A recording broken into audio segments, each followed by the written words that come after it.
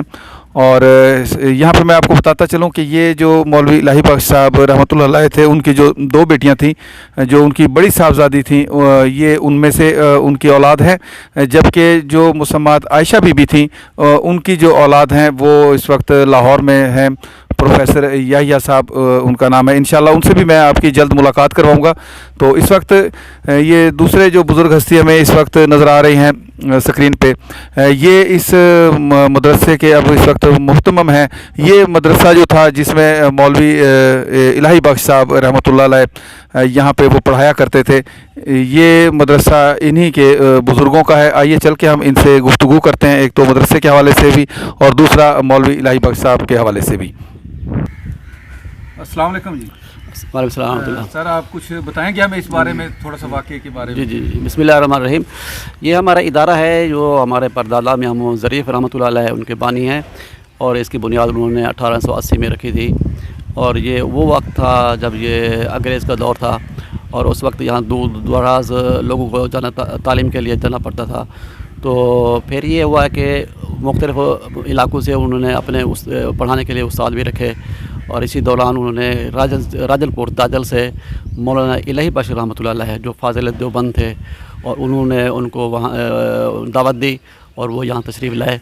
اور ان کی جو 2 صاحبزادیاں تھیں، پہلے جو ان کی بیٹی تھی ان کی یہاں قریب احمد الرحیم، ان کی یہاں قریب انہوں نے عقد کیا اور وہ ان کا شادی ہوئی، اور جو دوسری بچی تھی وہ عائشہ بی بی، ان کا انہوں نے عمر کم تھی، انہوں نے ان کا نکاح کر دیا، لیکن بعد میں معلوم ہوا جو ایک عبدالرزاق نامی آدمی تھا، تو ان کو معلوم ہوا کہ وہ آدمی جو ہے نا وہ اس کے عقائد جو ہے نا وہ ٹھیک نہیں ہے۔ انہوں نے مرزا احمد قادیانی سے وہ متاثر ہو گیا تھا، تو انہوں نے پھر بعد میں انہوں نے اس عبدالرزاق نے نکاح کے لیے شادی رخصتی کے لیے اصرار کیا، تو مولانا الہی بخش رحمۃ اللہ علیہ نے ان کو یہ کہا کہ میرے دو شرائط ہیں، یا تو میری بیٹی کو آپ طلاق دے دیں، یا دوسری یہ ہے کہ یا تو آپ اعلان ان عقائد سے جو مرزائی قادیانی عقائد سے جو ہے آپ توبہ کریں تو تب تو دوں گا، اگر یہ نہیں کرتے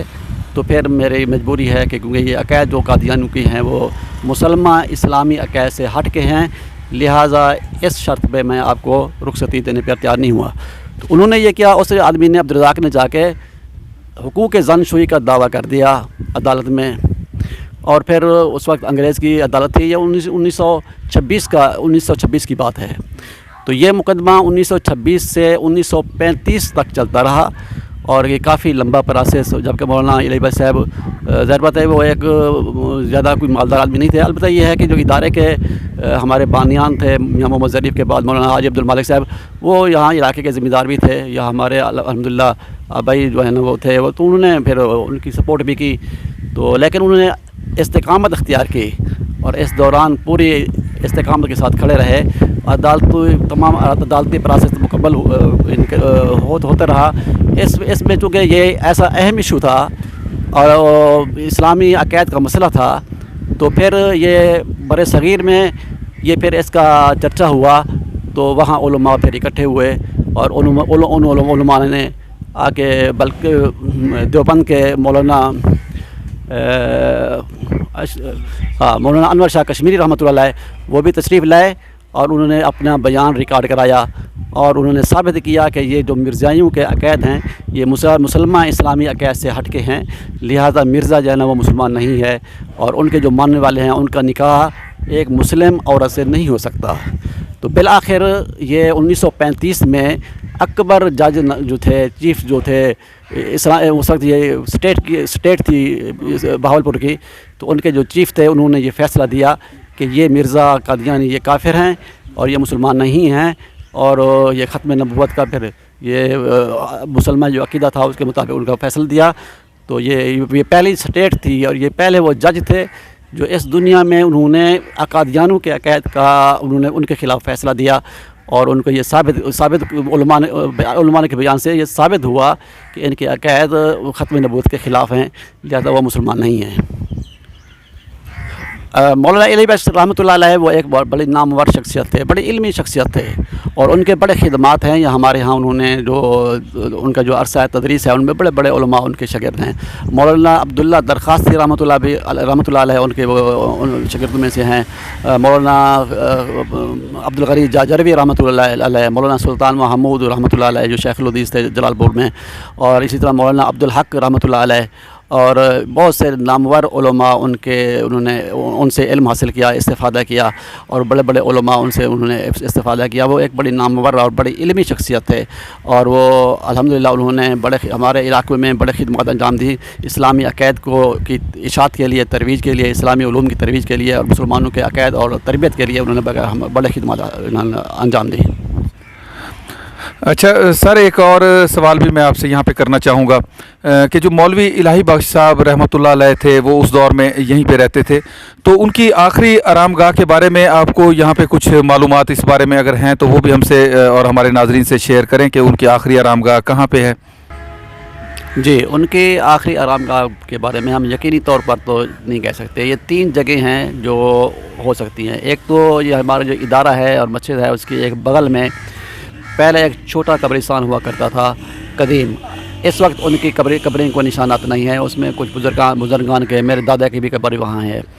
دوسرا ہماری بستی کے ساتھ قبرستان ہے، وہ 60-70 سال پرانا ہے، لیکن اس سے پہلے ایک یہاں سے 2 کلومیٹر دور ایک قبرستان ہے محمد واہ، ایک وہ جگہ ہے موضوع مہند ہے، اس میں ہی یہ ہمارے اپنے اسی موضوع میں، تو وہ قدیم قبرستان تھا، اس میں بھی یہ 3 جگہیں ہیں۔ ان 3 جگہوں میں سے کنفرم نہیں ہے کہ کہاں ان کی تدفین ہوئی تھی، اور امید یہی ہے کہ ان 3 جگہوں میں سے کسی ایک جگہ پر ان کی تدفین ہوئی ہے۔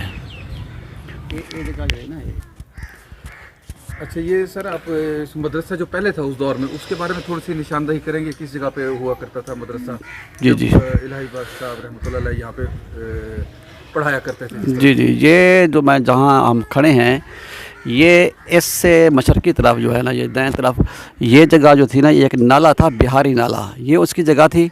یہ بعد میں جب یہ ہیڈ بنا تھا 1925 میں، تو اس وقت پھر یہ بہاری نالہ ختم ہو گیا اور پھر نہر بن گئی اور یہ بعد میں جگہ شامل ہوئے. لیکن ابتدائی طور پر جب ہم جو ادارے کی بنیاد رکھی گئی تھی اس وقت یہ غربی طرف یہ جگہ جو ہے نا وہ مدرسے میں شامل تھی، اور یہ جو مشرقی طرف ہے یہ شامل نہیں تھی، یہ وہ بہاری نالہ کا حصہ تھی. تو اس میں سر وہ مولوی الہی بخش صاحب کی جو رہائش گاہ تھی وہ کس طرف ہوا کرتی تھی، یعنی وہ کوارٹر کس طرف ہوتا تھا؟ اس کا امکان یہی ہے کہ یہ پہلے قدیم جو ہماری مسجد تھی نا، یہ سامنے ہے، یہ اب بڑی مسجد بنی ہے، اس کا ہی حصہ تھی. یہاں ہی اس کے ساتھ ہی یہاں حجرات ہوتے تھے، کمرے ہوتے تھے. یہ جو سامنے نظر آ رہی ہے بلڈنگ، یہاں سے ہی یہ پرانی بلڈنگ تھی اور عمارت تھی، اس وقت کچی عمارت تھی. تو ممکنہ طور پر یہی ہے کہ یہ اس میں وہ رہائش رکھتے تھے، ان میں سے کسی کمرے میں. اور وہ قبرستان یہاں پر بتا رہے تھے؟ ہاں جی، قبرستان جو ہے نا وہ جو قدیم ایک چھوٹا سا قبرستان ہے جس میں کچھ چند قبریں تھیں. یہ اس طرح ہم جا رہے ہیں تو یہ مسجد کی یہ جنوبی جانب ہے، اور اس طرف جو ہے نا یہ قبریں جو ہے نا یہ یہاں تھیں. یہ کہ ہو سکتا ہے یہاں پہ بھی مدفون. ہاں، یہ امکان تو ہو سکتا ہے. یہ قبر ہمارے بزرگان بھی، میرے والد صاحب بتایا کرتے تھے کہ ہماری دادا کی قبر بھی اس طرح اس میں تھی. یہ جو جگہ پڑی ہوئی ہے نا، یہ اس جگہ میں قبرستان تھا. یہ سامنے آخر تک، یہ جو جگہ ہے، ہاں یہ جگہ، ہاں یہ بھی قبرستان تھا، لیکن یہاں اب ختم ہو گئی ہیں. ہمارے دادا ہمیں والد صاحب بھی بتایا کرتے تھے، حاجی عبدالمالک صاحب کی، اس کی قبر بھی انہوں نے یہاں مدفون ہے وہ. اور دوسرا یہ ہماری بستی کے شمال مغرب میں قبرستان ہے، لیکن وہ 60-70 سال پرانا ہے. اس سے قدیم جو وہ قبرستان تھا وہ یا محمد واہ، ہمارے یہی اسی موضع میں ہی دوسری طرف جو مغربی طرف علاقہ ہے محمد واہ، تو وہاں قبرستان قدیم آج بھی ہے، وہ پرانا قبرستان تھا. یہ 3 جگہ متوقع ہیں کہ ان میں سے کسی جگہ وہ مدفون ہے. الہی بخش صاحب، مولانا الہی بخش صاحب، جی جی، یہاں پہ بھی وہ امکان ہو سکتا ہے، امکان ہو سکتا ہے. تو یہاں پہ پھر اب قبریں برابر کر دی گئی؟ ہاں، یہ قبریں برابر کر دی گئی تھی. یعنی اس جگہ نیچے اب یہ ہاں، یہاں پہ یہ قبریں ہیں، یہ اس قبرستان کی جگہ ہے. آپ کے دادا یا پردادا کی قبر بھی آپ بتا رہے ہیں؟ دادا کی قبر اس جگہ پہ؟ اس جگہ پہ تھی. جی جی.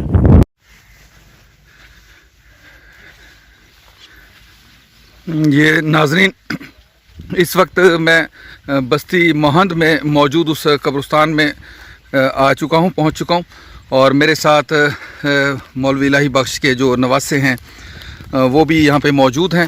لیکن اس قبرستان کے بارے میں، ان کی قبر کے بارے میں پکے یقینی طور پہ بات نہیں کی جا سکتی، لیکن ایک اندازہ ہے کہ وہ جو 2 قبرستان ہیں ان میں سے کہیں پہ وہ مدفون ہے، جن میں سے ایک قبرستان یہ والا ہے، اور ایک قبرستان جو ہے ادھر مدرسے کے قریب تھا، جو کہ اب ختم کر دیا. چند قبریں تھیں وہاں پہ جو کہ اب وہاں پہ وہ ختم کر دی گئی ہیں، کیونکہ مدرسے کی توسیع ہوئی ہے وہاں پہ، تو اس وجہ سے. باقی یہ وہ قبرستان ہے. اور یہ عبدالرزاق بھائی ہمارے ساتھ موجود ہیں، یہ نواسے ہیں جناب محترم مولوی الہی بخش صاحب کے، جنہوں نے اپنی زندگی میں یہ مقدمے کا دفاع کیا تھا، مقدمہ بھاولپور کا. اور یہ یہیں پہ بستی مہند میں رہتے ہیں. جبکہ مسمات عائشہ بی بی جن کے نکاح کا کیس چل رہا تھا، وہ ان کی خالہ تھیں، اور وہ ان کی شادی جو تھی وہ جلال پور میں وہاں پہ ہوئی تھی. تو انشاءاللہ ہم وہاں پہ بھی چلیں گے اور وہ جگہ بھی آپ کو میں دکھاؤں گا. اور ان کے جو فرزند ہیں پروفیسر یحییٰ صاحب، ان سے بھی انشاءاللہ آپ کی ملاقات کراؤں گا، اور پورا واقعہ وہاں پہ بھی ہم جانیں گے. تو یہ وہ قبرستان ہے جس کے بارے میں بتایا جاتا ہے. آئیے تھوڑا سا ہم ان سے بھی پوچھ لیتے ہیں. السلام علیکم جی. وعلیکم السلام. اچھا، یہ آپ کو بھی یہاں کنفرم نہیں ہے کہ نانا جان کی آپ کی قبر؟ کافی عرصہ ہو گیا نا، اس لیے کنفرم نہیں ہے. اچھا اچھا جی جی. اچھا، لیکن یہ ہے کہ شاید یہ والا قبرستان ہے. یہ والا ہو سکتا ہے، اور دوسرا وہ مسجد والا بھی ہو سکتا اچھا، ہے. ان دونوں میں سے یہاں پہ کسی ایک قبر میں جو ہے آپ کے نانا جان کی تدفین یہاں پہ ہوئی تھی. بالکل بالکل. ٹھیک ہے، بالکل ٹھیک ہے جی، مہربانی جی.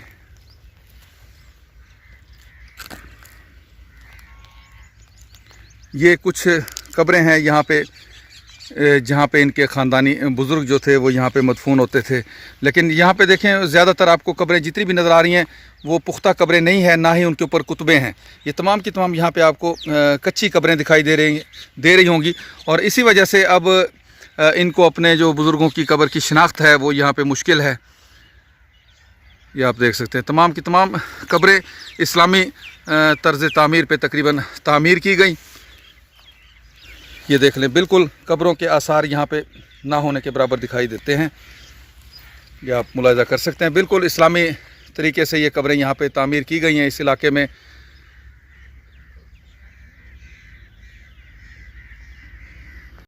ہاں جی، یہ اب اسی مہند وسطی کا ایک دوسری جانب سے ویو آپ کو دکھائی دے رہا ہوگا، اور جو سامنے مینار نظر آ رہے ہیں یہ وہی مدرسہ ہے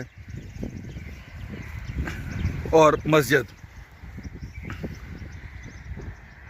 جہاں پہ مولوی الہی بخش صاحب رحمۃ اللہ علیہ یہاں پہ امامت فرماتے تھے اور رہائش پذیر بھی تھے. ناظرین، آج میں نے آپ کو اس مرد مجاہد انسان کی بستی کا بھی وزٹ کروایا اور اس جگہ کا وزٹ بھی کروایا جہاں پہ وہ مرد مجاہد انسان رہتے تھے، اور ان کے نواسے سے بھی آپ کی ملاقات کروائی.